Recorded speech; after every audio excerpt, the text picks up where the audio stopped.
All right, we are live. Oh, let's get the light on. There we go. Sorry about that delay, folks. Thank you everyone for tuning in today. It's Super Bowl Sunday. My apologies on behalf of everyone here at Sunny Days Media. Last Sunday, unable to do a show. Don't apologize. My Don't wife apologize. was giving birth, Yeah, hence the don't dad apologize. hat. Recreation. Don't apologize. Shout out, apologize. shout out, Big Pass for having a child. Congrats on the sex. We're very proud of you. Shout out Mackenzie, Andrea. Yep. Shout out J Dog for giving birth. It's a big deal. Julie was a champ, bro. Miracle of 22 life. hours in labor, screaming.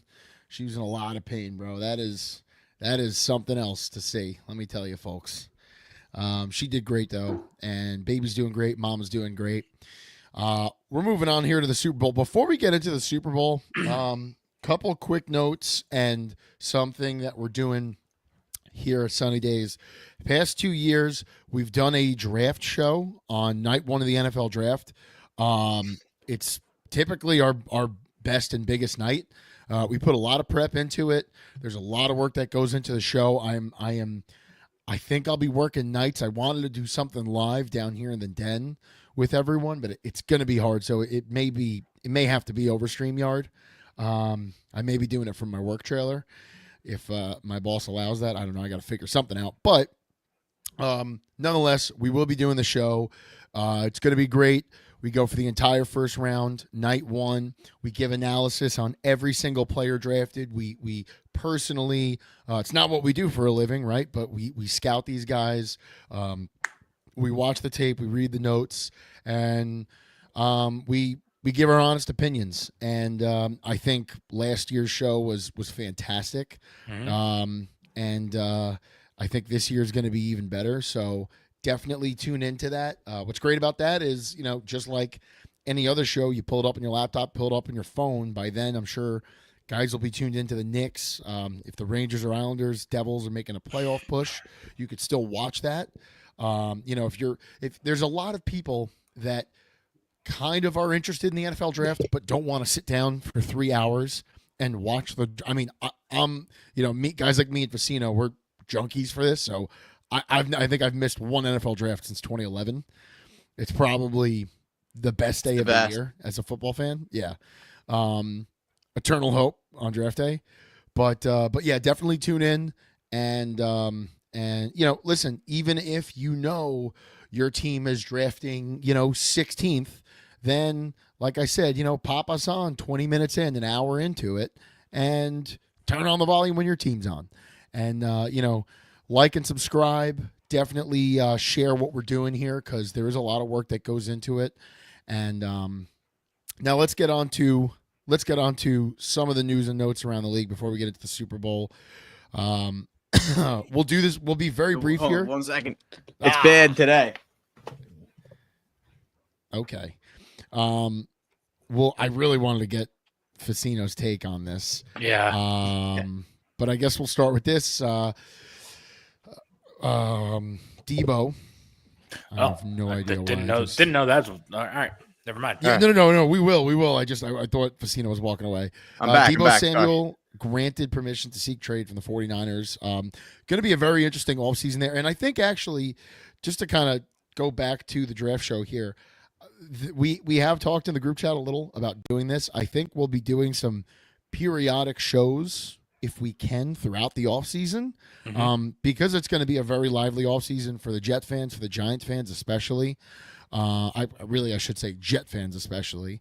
And what goes on there at One Jet Drive.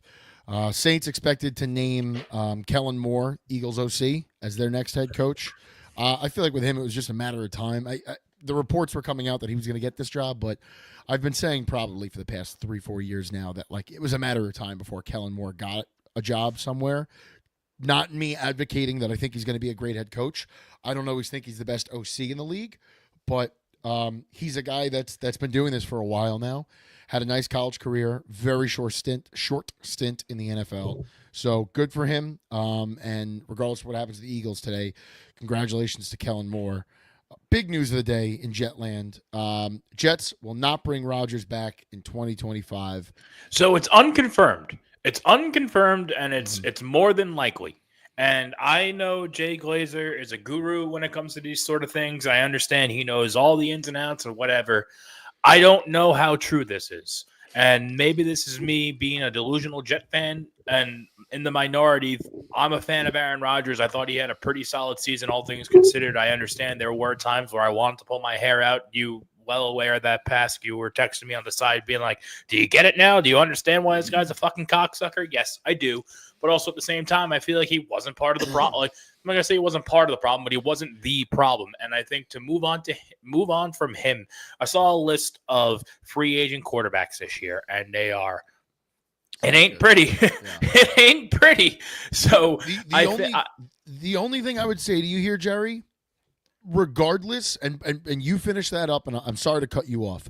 The only thing I will say to the both of you guys as Jet fans, regardless of my opinion and my take on it, like it's well documented on the show what I think of Aaron. To me, all of that's irrelevant. You like the Jets organization made a decision to go to Aaron Glenn. This is Aaron Glenn's team. Okay, so this is the only thing I'll say to you two. Regardless of whether anyone in Jetland agrees with this, it's Aaron Glenn's team. If Aaron Glenn wants to move on from this guy, that's his prerogative. Godspeed. And I think that as Jet fans, it has not been a pretty 2 years, and it's not all Aaron Rodgers' fault. And that's not what I'm saying. But it hasn't. It's not like you're moving on from a guy that just took you to the AFC Championship. So at the end of the day, it's Aaron Glenn's team. If this is what he wants to do, I would support as a Jet fan, and I'm not. If I were, I would support like, hey, this is your team. Mold it how you see fit. That's my only take on this. That's fair. I mean, the only thing that makes me scratch my head is that we don't have a bad draft pick, but we don't have a great draft pick. And, you got to think that maybe Jackson Dart might fall to us. I think that would be awesome if we could pick up Jackson Dart. I like Jackson Dart. I think he's going to be okay. Had a terrible Senior Bowl. Whatever. Who gives a fuck? He's whatever. But that being said, you pick up Jackson Dart in the draft, you can't just, you can, but you shouldn't just throw him straight to the Wolves. You want to see, it's been proven time and time again that sitting a drafted rookie QB behind a veteran to learn the ropes and get a feel for the NFL works. We saw it this year in Atlanta with what's his name? I'm drawing a blank, but I feel like Michael Penix Jr. Yep. Yeah. I feel like that was a great, the one game I watched where he came in, I thought he balled out. Sure, he made some rookie mistakes, but he balled out and he sat behind Kirk for how many games? It's stuff like that I think really does make a difference, especially when you're looking at a team that has drafted so many guys. One name in particular comes to mind who was was he third overall? Whatever. Sam Darnold. He had a great year this year, and then he didn't play that well in the Jets. And I don't understand that it's just a product of the franchise, and that's how it is. And I think that now the tide is turning, but I don't know. I think best case scenario here is if Aaron doesn't return, I want Jameis. I understand it's not going to be, we're not going to win the Super Bowl with Jameis Winston. I get that. I think if it's going to be a lost cause of a season, which it probably will be if we don't have a quarterback, I want to at least have fun. And with Jameis, I think I will. What do you think, Pacino? Yeah, we're looking at you here. Yeah, I think that it's a polarizing topic. So you have Jets fans that are on one side, Jet fans on the other side, and then a decision happens, and then one side's like, "See, I'm right, I'm smart." And the reality of the situation is, I would have kept Rodgers, but you now don't. Let's say you don't have Rodgers, he's gone. Okay. So Devontae Adams is off the team, so you've gotten inherently worse. Yeah. You're not as good now, so now you're losers, which they've always been. So you have a bunch of losers, and then you have a bunch of guys with big mouths, and you have no leader. And people say Rodgers wasn't a leader. Everybody looked up to him. Jermaine's upset, Quinnen's upset, Quincy Williams is upset, the line's upset. Garrett Wilson might be happy, but these guys are all losers with big mouths. That's what the Jets are right now. They're not winning. They're not a football team. And Rodgers is the scapegoat of a team that's underperformed and hasn't had leadership in the last 2 years. And now so you have the leader with Glenn, and now you have to go tell the team that we're going to compete next year. But you're not necessarily going to compete next year. Nope. And the worst case scenario, the worst thing this franchise can do is go ahead and announce Tyrod Taylor the starting quarterback and allow him to play a single snap for this football team. If you're moving on from Rodgers, you're moving on from Tyrod Taylor, and you're going and I don't know, Matt, I don't know, but I do know that Aaron Glenn was in Detroit. Tanner Engstrom was in Detroit. He was their passing game coordinator for the past 2 years. He's their offensive coordinator. I think what would put the Jets in the best position is to say, we're going to go trade for Hendon Hooker. We're going to try to get a friendly, maybe a 4th-round pick for Hendon Hooker and Tyrod Taylor. It'll cost you more than that, I think. I think if you give him Tyrod Taylor, they have a backup. That's salvageable. God forbid, Goff gets hurt. Maybe. Here's a 4th-round pick. Give us Hendon Hooker, please. And you have I think that's the best route for the Jets. I always go back to this though, and just to play devil's advocate here. You weren't a winner last year. Like with Rodgers, with Adams, you weren't winning. It brings me back to when, and there's also no guarantee that Garrett Wilson and Sauce Gardner is going to be here next year, right? That's a guarantee if you want them to. Well, I don't know. None of us know right now. I mean, for all we know, this report is false anyway, right? So yeah, that's what I'm saying. Okay, but it's probably not if Jay Glazer's talking about fuck it. Jay Glazer. But hear me out here.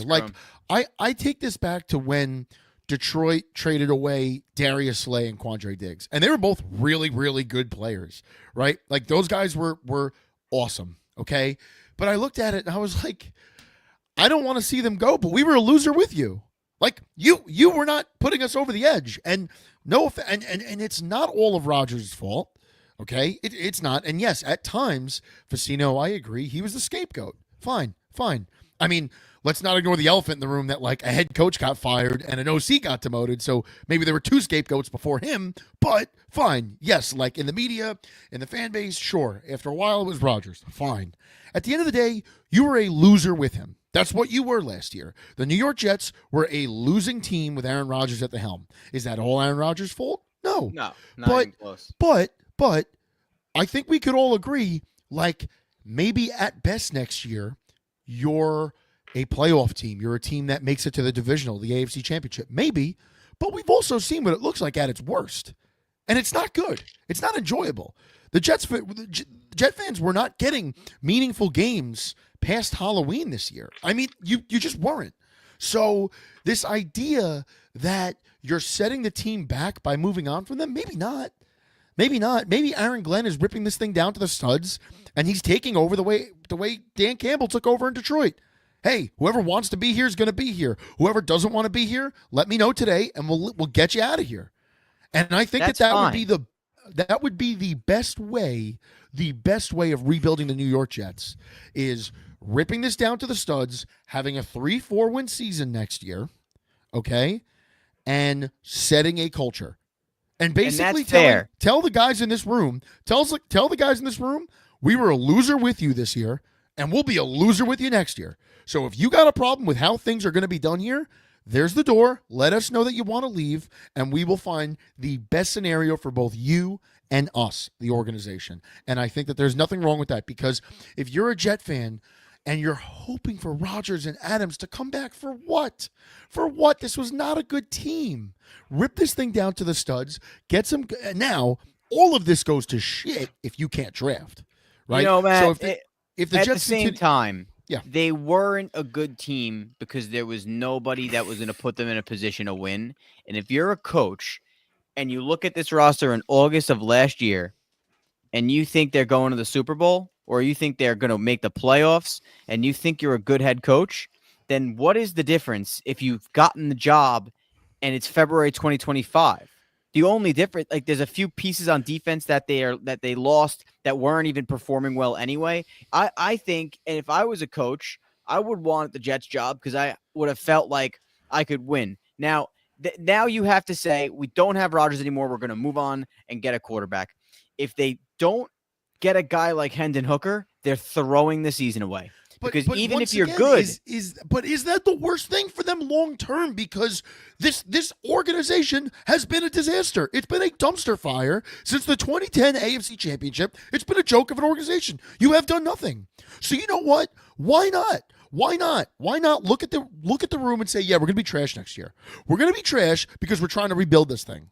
And if you're a guy that's 30 years old, that's looking at your watch saying, I got one more year left, here's your one-way ticket out of here. I get it. I completely get it because I watched the Lions do it 4 years ago. They need to get a quarterback. They Sure, can't go in. What's most important to this team is that they get somebody that's going to take snaps next year that could potentially show them that they're capable and that they're worth it. And Jackson Dart's going to cost capital, and now you're locked into a 4-year deal, and you're probably going to take yourself out.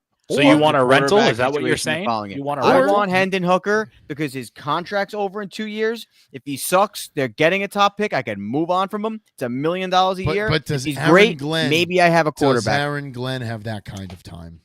Okay, he does.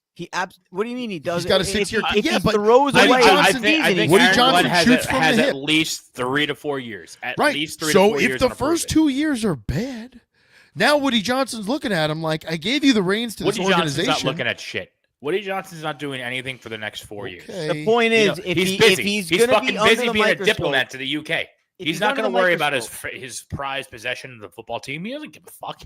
He's focused on politics right now. But if he's going to tell Aaron Glenn he's got to go win year 1, Rodgers is here. If he's telling him that he doesn't have to win year 1 or 2, then you don't screw the Jets over and not give them a single option for upside. You have to give them a question mark quarterback that could potentially be your guy. You cannot go into the season with Tyrod Taylor because he's 37 and he's never been a guy that can throw the ball around. It's just not. It doesn't make any sense. So send the injury-prone guy over to Detroit and give us the guy that you've been grooming for 2 seasons now. Because Detroit is going to lose him anyway. They didn't start him, and he wasn't even the backup in the playoffs. So go give him Tyrod Taylor. They're not. Detroit doesn't lose by acquiring Tyrod Taylor as Goff's backup and getting a pick for it, especially if Hendon Hooker isn't on their timeline. Goff's not going to – I don't think they're moving on from Goff next year. Unless Goff shits the bed and they keep Hendon Hooker and then Hendon Hooker. It just doesn't make sense for the Lions. Like, I'm getting yelled at here. Continue this. I'm getting yelled at by the dog. So let me. I didn't even consider that, dude. That's a great point in the fact that Hendon Hooker played in Aaron Glenn's system for so long, or I guess 2 years now, or however long it was, but is familiar with what he's going to be putting together. That honestly, dude, you might have just sold me on something that I didn't even think I was going to be in on. Jerry, their OC was the passing game coordinator for the Lions for the last 2 years. If they know anybody, it's Hendon. They brought him on. They brought in. Okay, so they brought in. I didn't even know this. So they brought in Aaron Glenn. Their OC, and he's from Detroit. So the whole idea now is, like him. If they like him, he's a Jet. If they don't like him, then he's not good. But dude, you're talking dirty to me. I love that. Right now, this is the number one option, and it's unfortunate because it's not like where you want to be as a franchise. But if there's anybody to go take snaps next year, give me the guy that's unproven, that has no floor or a ceiling, and see if he's any good. We know what Tyrod is. We know what Justin Fields is. We know about Jameis Winston. I love Jameis, by the way, but that's what I'm saying, dude. Don't you want him on the Jets just for vibes? Like, he would just be not going to be Hendon, then absolutely. If it's not going to be Hendon Hooker, yeah. But if Kirk Cousins would be another, okay, you've done nothing for me. Kirk wouldn't be a bad pickup. But he's gone. Who do you think retiring. starts week 1 then? So we pick up Hendon Hooker. He starts week 1. Just start him the whole year. What's the worst case scenario? We're picking in the top 3. Best case scenario, maybe we get a quarterback. Worst case scenario, we go get our quarterback. Yeah, there's really no bad way that it could play out unless. Especially in a mediocre draft class this year, as far as quarterbacks go, I feel like you're better off doing something along those lines than taking a risk on.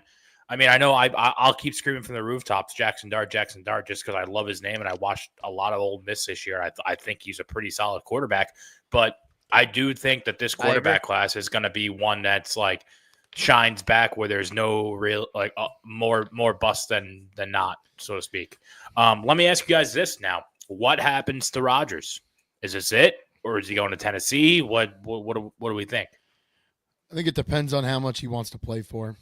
I think if he's willing to play for a team-friendly deal, there's going to be a list of 4 or 5 teams interested. He absolutely will, Matt, because he's getting paid for next year. Does he stay in Jersey and fucking wear blue? What do we think about that? No. He might. Fuck the Jets. If I'm Rodgers, fuck the Jets. You guys are fucking losers. I tried to come here and help. Let me go to another loser organization in New Jersey. Guess what? Rodgers walks away from the Jets with a Super Bowl ring, with one of the highest winning percentages of any quarterback to ever play this game. A bunch of playoff wins, although people won't say he's any good in the playoffs. Like, he's got like second most points per game of any playoff quarterback to play as many games as him. Like, the guy has a ton of accolades, and he's going to say, fuck you.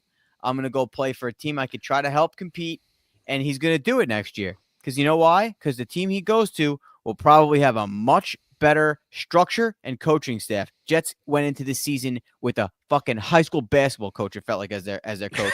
And when they got rid of him, they went to a no coach because Ulbrich did nothing. All he did was call plays on defense. Ulbrich was a coordinator. Who was the motherfucking coach for the Jets? When they fired Saleh, I wanted them to just bring in Belichick. Whatever. Who cares? Belichick has a chip on his shoulder. You get somebody. Instead, they said, fuck it. Nobody. Nobody's going to be the coach. And then they're like, oh, I wonder why we lost. Because there was no game plan for the last 12 weeks of the season. So I'm excited for this year regardless. I think it's going to be a fun year for the Jets. They're playing with no pressure. So. All right. We do have a big game today. We do? Game, I didn't know. Not the game I think all of America wanted to see. I think America wanted some version of the Bills. The Bills, if we're talking beginning of the playoffs, Bills or Broncos, and Commanders, Lions, maybe Green Bay. I don't think anybody wanted to see this. The only people, like, this is probably the only Super Bowl that I can remember in a very long time that genuinely most of the country wants to see both teams lose. Like on one hand, nobody wants to see Kansas City repeat. Like maybe other than Facino. Nobody wants to see it, right? And on the other hand, everybody hates Philly, myself included. I don't want to see anybody from that one bridge having ass piece of shit city be fucking happy. So that's a quote from Bill Burr. I can't take credit for that. So at the end of the day, both teams can't lose. My brother's an Eagles fan. I love the guy. I don't want to see Eagles fans happy. I'd rather just see Pat Mahomes win another Super Bowl. I mean, that's where I'm standing right now. No slight to Philly or anything, but given, like you said, very much slight. I like Philly. I love the city. I respect Good Philly time, sports. It's a great city. I respect them. They know they're scumbags. They act like scumbags. They embrace the scumbaggery. I appreciate that. I went to Philly thinking everyone was going to be a scumbag. Not the case. Just because of everything I know about Philadelphia was from sports. It was not the case. I was proven wrong. That being said, like, after the championship round, I was pissed. I was like, dude, fuck this matchup or whatever. And then I started thinking about it. And then I listened to Chris Berman on Part of My Take, and he shed some light on it. This is 1A, 1B, or I guess this is 1-2. This is kind of the best matchup you can get without it being the Lions. And I think we're in store for a good game tonight. I truly do. And I understand that nobody wants to see anything. And fuck both teams, fuck Travis Kelce, whatever, Saquon, all that good stuff. But I'm sitting here. I'm with you. I'm on team three-peat. I think if we're going to be given this matchup, I want to see something historic happen. I think it's going to be a good game regardless. I think both these teams are well matched. I think we're in for a treat tonight. And I know last time I couldn't figure out what year it was. It turns out it was the 2023 Super Bowl. It was a lot less longer ago than I don't know how to phrase that word either. I've had a couple, neither here nor there. But 2023 Super Bowl, it was 38-35. It was a great game, high scoring game. I think we're in for another treat just like that again. So I'm excited. I think this is going to be a great night. Yeah, looking at you, Facino. I hope so. You're rusty, dude. You got to pick up on these cues. It's been a little bit. You're all up in the solar panels right now. Me? How do I know? It's you. Yeah, no, it's you. The whole audience is looking at you. I feel like I speak too much, and I'm like, I gotta shut up. No, you feel that way because I'm an asshole and I talk over you all the time. No, I just want I want the Chiefs to win. I like Mahomes as a person. I don't, I'm over Taylor Swift. I was mad about it a year ago and a year prior. I don't care anymore. But I think that, if my team's not going to win, then I want no other fans' teams to win. I'd like for the Chiefs to win every year. if my team's not going to win? Why is the other teams allowed to be happy, and I got to be miserable every year? I'm done. I'm over it. I want the Chiefs to win every year if I can't win, and that's just the way it's going. What do we hate the Chiefs for? There's no reason to hate the Chiefs outside of like a few calls, which is just situational football, and the Chiefs are the best in situational football, so it'll always look like they're getting all the calls. You know what? Maybe other teams need to practice and save a few plays for when it matters instead of trying to get cute early on in the season. The Chiefs won so many bland football games this year. They saved half their playbook for the playoffs. I'm sure there's going to be 10, 15 plays that they call in this game that we've never seen before. I'm sure they've got the Eagles on a string by the end of the second half. They're going to be. It's just going to look like the Eagles had no response for them. I do think that this is like almost an ode to Andy Reid because, the Patriots did it for so long. They did it for 20 years. They were the team that was the most hunted for 20 years, and they won. What was it, 5 or 6 times? 6 times, that's incredible. That's an incredible run to see and I'm not going to act like we've never seen this before because we have. We saw the Patriots do it. They didn't win, but like we saw the Patriots do the very same thing. So it's very possible that teams can do this. It's a very hard thing to do. So much credit to Andy Reid because they are the team that is the hunted. He has to find a way to motivate a group of guys. He's got to find a way to do 2 things. He's got to find a way to motivate a group of guys who are kind of unmotivated, like hard to motivate at this point. They've like if you told the Chiefs at the end of last season, like, hey, you're never going to win another Super Bowl again, I think everybody in that room would be like, okay, yeah, whatever. Like, we went back to back. How many people could say they went back to back? Like if Pat Mahomes walked away from football today, if Travis Kelce's kind of older now. Like, if both those guys walk away from football today, they're Hall of Famers. So, like, it is very hard to motivate people like that. And Andy Reid does that. And not only that, the target is on your back. Like, the entire NFL, all 31 other teams are looking at you and how to knock you off. And in a, like, very, like you said, Facino, bland, ugly, kind of gross year for them, they're still the best team. They're still the best, yeah. They're still the best. And like I said on the show every fucking week for 18, 19 weeks, and I talked about how I don't think the Chiefs are that good, and I think they're going to go 1 and done in the playoffs, and that I don't think they're going to do it again. I'm at like the point that like Big Cat was at last year after the Super Bowl. Like, just tell me to shut, like next January, divisional round, just tell me shut the fuck up. Tell me to bet the Chiefs. Tell me to bet on them to win the Super Bowl. And ignore, and like until proven otherwise, the witch isn't dead. It's very much alive, and like credit to Philly for doing all this with, like, I don't want to like overshadow how great a season it's been for Philly. I hate to say it like this because I guess I am salty. I'll admit that. If the Lions don't have 16 guys on IR, you're not here. I hate to break it to you, but like it doesn't matter, right? Because they did. And this is you know what though? Here's the other thing. Guys get hurt. And like Philly earned it. Philly earned every bit of this. And to do this pretty much with an absentee quarterback at times this year, for a lot of this year, like, let's be honest, Jalen Hurts wasn't good. He didn't have a great season. Like, this was Saquon Barkley. And this is 100%. Sorry to stop you, Facino, but just like, let me finish this thought.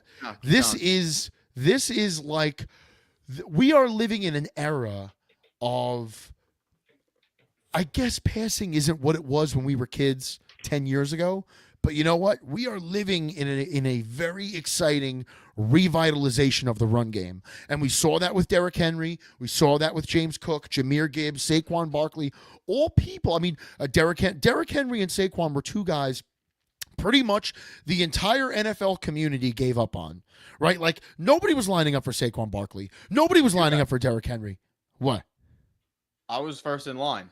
Brother, you're not employed by an NFL team. Yeah, I'm talking about the guys that are in those rooms, right? Like, everybody gave up on these 2 guys.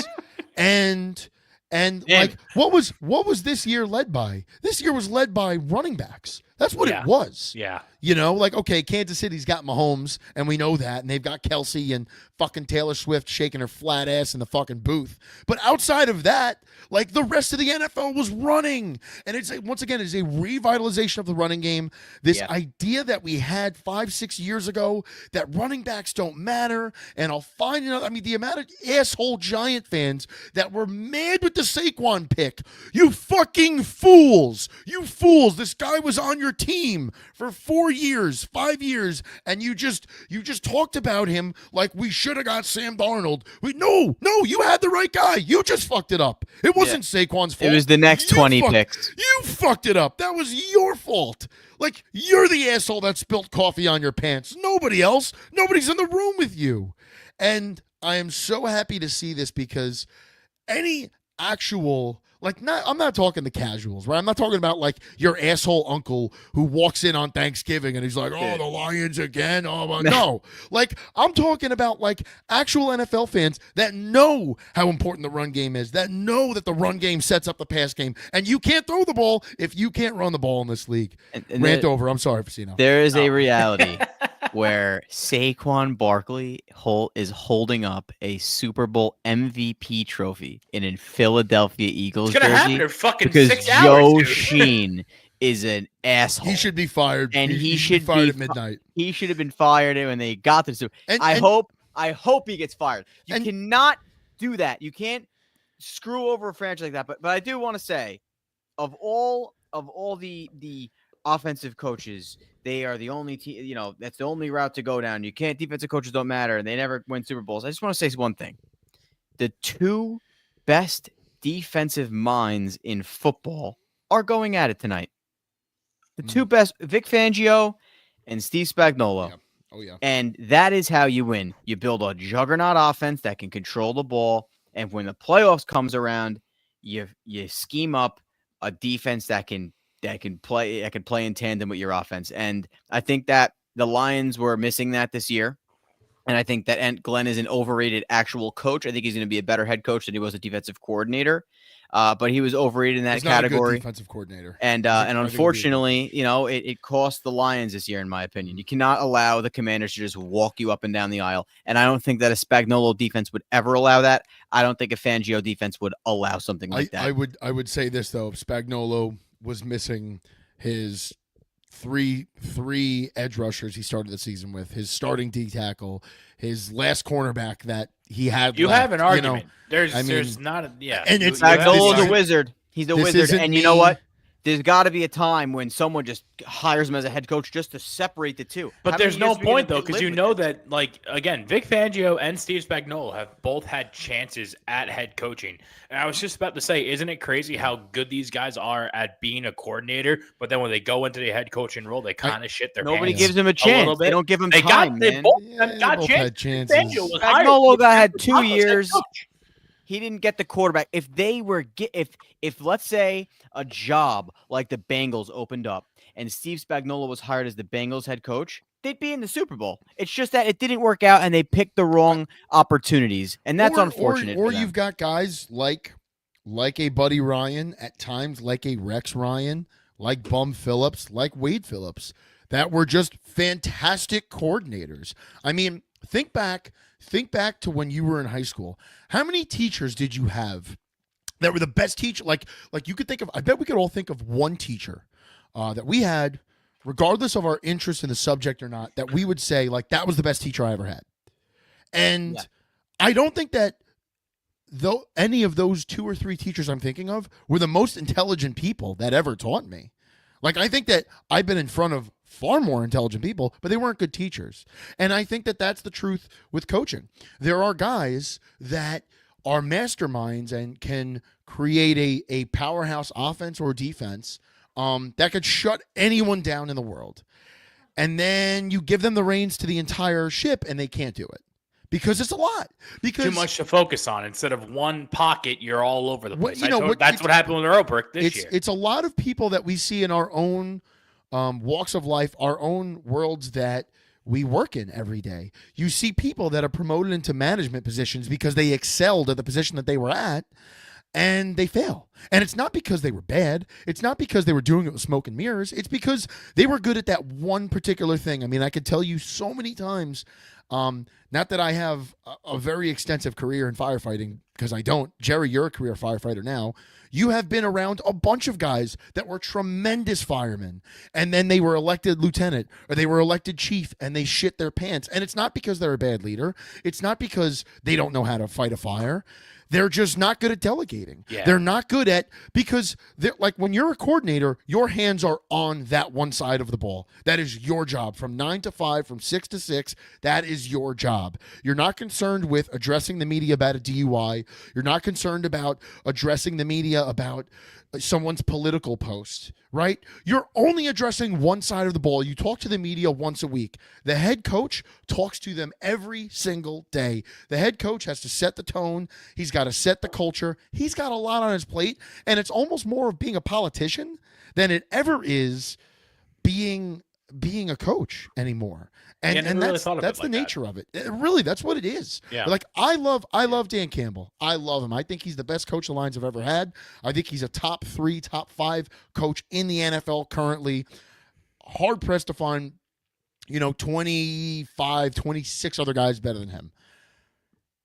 If he got fired tomorrow, I would never advocate for any team to hire him as a coordinator. And it's not a knock on him. I just don't think that's what he does. And I think in the end, I think that's what Ben Johnson's going to be in Chicago. I think he's going to fail as a head coach, and he's going to go right back to Detroit or somewhere else and be the best OC in the league. And I think that's what he is. I mean, we saw this for decades with Wade Phillips. The guy got a chance to run the Cowboys, failed. Guy got a chance to run the Texans, failed miserably. Yet any defense he's running is a top 5 defense. I think there's the Bill Belichick's and Andy Reid's of the world are very, very few and far between. It is a very hard thing to do. So I think those guys have gotten their chance, Vicino. Fangio's been in the NFL for a very long time. Long time. And so has Spags. And I think that they are in the exact right spot to be. Well, of course they are, because they're in the Super Bowl. But at the end of the day, I don't think that they're be absolute failures as head coaches. I think that the positions that they decided to interview for and got the job with was unfortunate for them. But that's how I feel. That's head coaching though. Like things go wrong. We could talk about how Robert Saleh wasn't a great like NFL head coach, and okay, fine. Like the tape is there. But if you had I don't know, if you had maybe one guy different at left tackle and one guy, a couple guys different on, if this team, if the Jets were 10-7 this year, we talk about Robert Saleh a little different. Unfortunately, when you're a head coach, things that go wrong are not always your fault. If the Saints do not recover that onside kick at halftime, we do not look at Sean Payton the same way. But we do because he won a Super Bowl and the ball bounced his way.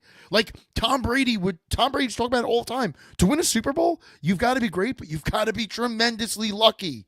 And as much as we could glaze Pat Mahomes' dick and Andy Reid like I just was, they got a lot of calls this year that if they don't get them, they might not be in this situation. So many things as a head coach that happen are not your fault. And so, yeah, absolutely, Facino. Fangio and Spags, there were two much, there were many more people that were much bigger disasters than those two guys. But I think they are perfectly suited for what they do. And I will also say this, they are very well compensated for what they do. There's not a lot of coordinators that are making the money both those guys make for good reason, because that's what it takes to bring those guys in. Well, look, tidbit for the Super Bowl, Bryce Huff won't be dressing. Healthy scratch. That is back to the Jets. At this point, the Jets should be going younger. They should sign nobody in free agency. Just go as young as possible. Bring in some UDFAs, get them reps, and just roll with the punches. At this point, Bryce Huff, it was a good idea. He went from a guy. I mean, he was like a 75 pressure guy 2 years ago. He just didn't gel with the defense, I think. 23%. And you know what it was? The Jets, I think that they were horribly run defense. They were very vanilla. I will give them credit for being able to only put Bryce Young on the field when it was a passing play. There was a stat. he was in the field for like 260 plays 3 years ago. And of those plays, only 19 times was it a run. So they were pretty much only getting him on the field when it was a definite pass. And credit to the Jets for kind of knowing and understanding when teams were going to be running and passing and getting him in the game, because he can't defend against the run. And the Eagles are one of those teams where they're going to give you a front, whether it's first down, second down, or third down, and you got to be able to play a full football game, and he cannot. So, quick shout out. And I know this is happening now. I thought it was going to be a commercial, but Eli Manning has won the kick of destiny, which is big for your boy because I called that from the minute it got announced. So anybody who picked him on FanDuel, good for you. He got it in? Yeah. Wow. Well, yeah, it's going to be a good game. It's good. What is the spread? Do you guys know? 1.5. Minus 1.5 towards the Chiefs. Of course. Yeah. Look, I do, although I'm rooting for the Chiefs, I do kind of want to see it for Saquon.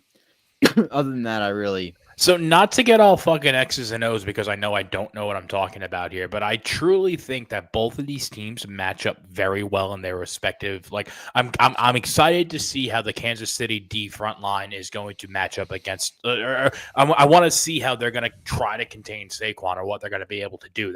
I think Saquon's going to have a big game. I have him for 2 touchdowns on my FanDuel. I think that's more than likely going to happen. I think he's going to carry the team. And if the Eagles do win, I forgot who said it, but there's no doubt in my mind that at the end of this game, if the Eagles win, Saquon will be Super Bowl MVP. Oh, sorry, Joey, you finish. No, I was just going to say there's that, and then on the other side of the ball too, I think Mahomes is going to have it. I think both of these teams are like. I think we're in for a great football game tonight. Yeah, I understand this isn't a matchup America wanted, but I'm genuinely excited to watch this game. I think it's going to be great. I think we are in for a good game. I think. I think Spags and the Chiefs defense shut down I don't think they shut down Saquon. I think they slow him down enough that the Chiefs offense will just score, and I think they'll slowly just force the Eagles to play in a position that they don't want to play in, where Jalen Hurts has to push the ball down the field, and then mistakes will be made. I think we're probably going to see an A.J. Brown blow up tonight. That being said, I did want to say this before, and blow up. I predict. What, am I crazy? Am I crazy to say he's going to fucking read another book? Fucking yelling at the quarterback in the middle of the Super Bowl. Guy's out of his mind. We had predicted, me and you, Jerry. We had predicted, and I think Zach here too. We had predicted that Josh Allen was going to win the MVP. Once again, him or Lamar were deserving, but shame on the MVP voters. And I had predicted him because I knew the way that they were going to vote. But now that it's happened, I'll just come out and say it. Like, shame on you fucking idiots, man, because you had the opportunity to give this award to a running back. We have not given the award to a running back since Adrian Peterson. And then before that, Barry Sanders in 1996 or 7. I think he was co-MVP with like John Elway or Brett Favre. Point is, you had the opportunity to give the MVP to the guy who deserved it this year. Like without Saquon, the Eagles are not even a playoff team. They're a team with a losing record without Saquon. 100%. Right? And yes, we could say that about Lamar. Absolutely. You could say about Pat Mahomes. You could say about most quarterbacks, but the quarterback touches the ball every single play on offense. Right? Like the running back does not. And yet Saquon found a way to completely take over the Eagles and elevate them into the Super Bowl. And once again, MVP voters, you had the opportunity to break the mold and say, no, like this guy is truly the MVP. Obviously, the quarterback's job is harder. Obviously, the quarterback is more important. Let's put that aside for once, because at this point, let's just call it the quarterback award. Let's call it the best quarterback in the NFL, right? So, and I'm not going to get like that up in arms about it, but NFL MVP voters, shame on you. Saquon should have been the guy. And I think everybody here would agree with this. And it's just like I said, we had an opportunity and you chose not to do it. And I'm fine with Josh Allen. I would have been fine with Lamar Jackson. Both those guys were absolutely deserving. But Saquon was the MVP. What if he played that last week of the season and broke the rushing record? I believe maybe, he would have been. I think you would have been running a very stupid risk because look at where the Eagles are now. Like the Eagles, exactly. So, and somebody pointed out that happened to one of the Eagles wide receivers in 2023. I think it was Jason Kelsey on one of the podcast interviews he just did. They played him week 18 and then he got hurt. And then they were kind of SOL for the Super Bowl. It makes sense. I would have done the same thing if I was Sirianni, but that's really my only qualm. Yeah, I think I have the Chiefs today. I'm gonna mush myself and bet whatever's left in my FanDuel on the Eagles, but I think the Chiefs are gonna win. I think it'll be a three-peat. It'll be just like okay, it's unprecedented, dude. It's something that you should be. I understand the whole NBA fucking same team every year type thing. There's a reason why they're here. And the fact of the matter is it's undeniable that they are, like you said before earlier in the show, Pass. Yeah, like they weren't a good football team this year by any stretch of the imagination. They were not good. They do not. But the fact of the matter is we knew that they were going to be here. They're having an off year. But when push comes to shove, they are going to be the Super Bowl winning team again this year. And that's just a testament to Patrick Mahomes. It's a testament to Andy Reid. That you can fucking throw flowers at every single person on that roster. Everybody plays their role. Everybody knows their role, and everyone does what they need to do. And that's why they're here again for the third time in a row. And I want to, I get into not fights, but arguments about Patrick Mahomes, and everyone's like, "Fuck Patrick Mahomes. He's a loser. He's a whatever. I will go to bat for this guy 10 out of 10 times anytime I get the opportunity to. This guy is 30. If he's not turning 30, he's damn close to it. I don't know his exact age. And I forgot the statistic, but it's like 7 years in the NFL. And I think like 15 or some odd playoff wins. And it's unprecedented. This guy is unbelievable at this sport. And it's a genuinely pleasure and, what's the word I'm thinking of right now? Privilege that we get to watch this guy Sundays, is Sunday in and Sunday out. Like it's unbelievable. And I understand the whole, and the NFL has turned into the NBA in the past couple of years where it's like, who cares? It's going to be the same team over and over again. Yeah, it is, but there's a reason for that. I don't think it's turned into the NBA because here's the difference is that in the NBA, the regular season doesn't matter. Nobody cares about the regular season. Guess who played with that exact same mantra this year? The Kansas City Chiefs, for the most part. Right, but like not across the board, but there's a certain. But number Pat Mahomes doesn't sit. No. It's not Pat season, Mahomes I'm talking about. I'm talking about a very certain guy on that roster who didn't give a fuck until the second round of the playoffs where they had to bye. Yeah, exactly. Yeah. Like that's my point to be made. But like, I don't know. Like it's. And also, for what it's worth, like everyone hates on Pat Mahomes. His wife's a bitch. She just that, the other thing. No, she's just a really supportive wife who loves her husband and just gives, sure, she might root a little too hard, and yeah, all right, it might get annoying, but there's nothing wrong with her. There's nothing wrong with him. I do think the obsession with the NFL wives is like weird.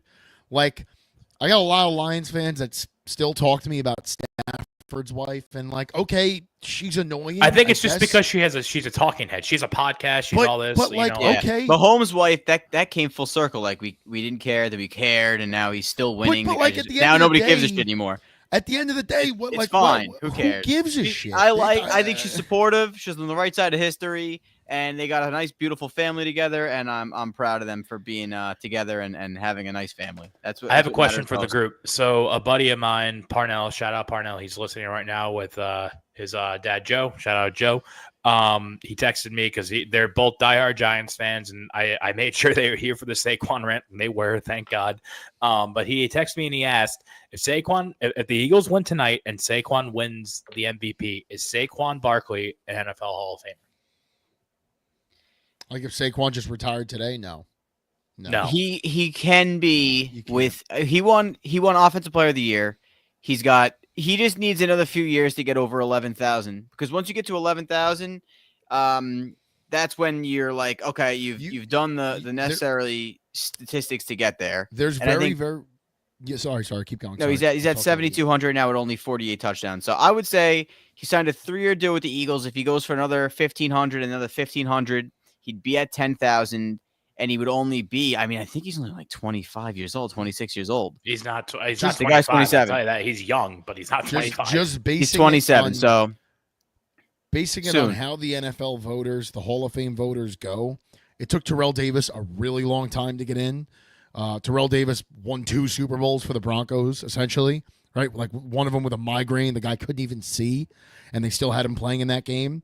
So it's the only knock against Saquon is he's missed a lot of time due to injury, and that goes back to the 11,000 yards for Zeno. So I agree with you. I think he needs like 3 more seasons, like two great seasons, and then 1 more good season on top of that, and he's probably gonna get in, but it's gonna be tough. If he plays for like 5 more years at a really good level, yeah, he's in. He's definitely in.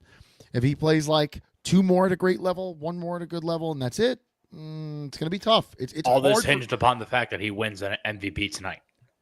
Like I don't even know how much that matters. I mean, Eli won 2, and I supported. The Eli will be in the Hall of Fame. He will be. But if you have to wait for Eli to be old and gray and not have hair, then I think that's kind of right too. Because Eli. But all things considered, this year's Hall of Fame class was dog shit in my personal opinion. Really? Did they get? Vinatieri didn't get in. No, he didn't get in. It was Jared Allen. It was Shannon Sharp's brother, and then Sterling. I thought was weird. Yeah, because he had that injury, and like they've not put in other people. And like Sterling was a great receiver before he got hurt. So yeah, I did think that was weird. I have to look at that again, but like you're gonna tell me. If I had to pick between Jared Allen and Eli Manning getting into the Hall of Fame, it's not even close. It's not even close. Jared Allen was still an elite pass rusher at like 35. Yeah, no, I agree. I wanted Jared. Like out of that, Eli was elite for 3 games in the playoffs in 2007 and 3 games in the playoffs in 2011. Or so 4 games. It was Eric Allen, Jared Allen, Antonio Gates, and Sterling Sharp. I probably wouldn't put in Sterling Sharp over Eli because at the end of the day, too, we play. This is a conversation this is probably an all-season conversation because I have a lot of thoughts on this, and we're coming up on the end. I got to go do a truck swap right now, but this is let's pencil this in. If we could do a show next Sunday, we should talk Hall of Fame because I have a lot of thoughts on this. But yeah, we could. I think good on the NFL Hall of Fame voters. I hate to say it. Do I think Eli's a Hall of Famer eventually? But I don't think it's fair. First ballot Hall of Famer is Tom Brady. First ballot Hall of Famer is Barry Sanders, is Peyton Manning, are people that changed the game. Eli had, and listen, man, like if Jared Goff has 2 runs like this, as a Lions fan, I'll be pounding the drum for him to go to the Hall of Fame. So like, I'm not going to sit here and try to talk out of 2 sides of my mouth. I completely get where Giants fans are coming from. And I totally get it. Totally. Like if Mark Sanchez had won those 2 Super Bowls for the Jets, you guys would be saying the same thing about Mark Sanchez. And it's like from a fan base perspective, I completely get it. From an overall NFL perspective, like Eli, it's tough when your regular season record's about 500. That's what makes it tough. I don't even think that's what makes it tough. It's like he threw a lot of picks. He threw touchdowns, but he threw a lot of picks. He was really like he was above average his entire career. Like I don't think it's fair to call him bad. He was a very stable quarterback. Like threw a lot of picks, but also threw a lot of touchdowns. You know, I think he like doesn't have the lore that Brett Favre has, but like Brett Favre had a similar like Brett Favre won a lot more, but Brett Favre also played for the Packers. Like, yeah, if Brett Favre was on the Giants the whole time, he probably wouldn't have done that. Let's call a fucking spade here. Brett Favre was tremendous. Like he had some moments, but like it also looked really ugly at times in Green Bay with him. So like my best friend Dan is Packers fan, and he always reminds me of this. Like Aaron Rodgers, not Aaron Rodgers, Brett Favre had that touchdown record at one point. He also had the interception record, if I'm not mistaken, for a very long time. So, like, let's not forget all that. You know, as great as you could be, like the man turned the ball over, also cost the Vikings a chance to go to the Super Bowl when they played the Saints. Yep. You know, he could have ran for that first down, and he like threw it like an idiot. So, I'll a lot of it is where you came from, where you played. But at the end of the day, Giants fans, I'll leave you with this, and this is probably my last comment. Is Eli a first ballot Hall of Famer? No. Is Eli a Hall of Famer? It's debatable. You know, you could go one or the other with that because we do play for championships, and he won 2 of them. All that being said, whether Eli's a Hall of Famer or not, nobody could ever take those 2 Super Bowls away from you. Nobody could take those memories away from you. Eli and the Giants earned both of those Super Bowls. They didn't get calls thrown their way. They didn't get special treatment by anybody. They were counted out both times, and they won. And you know what? As a Lions fan, I would take that 10 times out of 10. Jets and Jaguars fans, you would do the same. So yeah, nobody could ever take that away. When that's why I get feel no sympathy for Giants fans. None. Yeah, but you get all of the glory and you get all of the hate when you're a quarterback, and when you lose, you get dragged through the mud. Look at Lamar Jackson; he's a Hall of Famer tomorrow, and he's been dragged through the mud because he can't win can't win a playoff game, or can't win. Can't get to trouble in the playoffs. He has trouble in the playoffs. But Eli Manning, 10th all time in passing yards, he's won 2. So with all the bullshit and the hate and the unnecessary shit that quarterbacks get for a team that loses, to win 2 Super Bowls and beat the best to ever do it, he's definitely a Hall of Famer. First ballot, I probably would have given it to him just because I think that the glory of winning 2 Super Bowls as the quarterback and the leader of the team, who basically takes the brunt of all of the criticism for your entire career, I think that that should have been something I would have taken into account. He'll get it in the next 5 years. He'll definitely get in the next. I agree with that. I think they're going to make him wait a little, and I think that next year's going to be tough. It's a serious class next year, so we'll see. Is Tom Brady eligible next year? No. Okay. I think Tom Brady's got like 2 more years. 2 more? 3 more years. Is that a show here? So what's the final predictions here? I have Chiefs. Jerry, you've got Chiefs 28-24. Facino. Let me just make sure. Gotta see my Super Bowl boxes. Chiefs 32-22 Chiefs. I don't even know I what got box a I'm 2-2 box. for. So somehow I need 2 2s. All right. Doubt it. But I think the Chiefs will win by a score or 2. All you got to do is go up early, so we'll see. And then in the best part about today is that tonight we know the full draft order, and then the combine's in 17 days. So that's what I care about. All right. I am going to say I don't think it's going to be high scoring. Chiefs 24, Eagles 14. You think? Yeah, I think that they shut down. I think they slow down Saquon. I think they slow him down. I think they're just going to throw. I think that the Chiefs are going to literally dare Jalen Hurts to beat them, and I don't think Jalen Hurts can. I just don't see it. I think that Chiefs defense is too good, and I think Mahomes is going to just find a way to if it's not close, Mahomes is going to find a way in fucking overtime or in the last 38 seconds of the fourth quarter to throw some pass to fucking Noah Gray or somebody that tiptoes the sideline, and we watch a field goal go through, and that's how they win 3. Something stupid like that. I hate to say this, but it's just what happened last time. Yeah. Right down the field, the Chiefs went. So, all right. Thank you all for tuning in, and maybe we'll see you next Sunday. Yeah.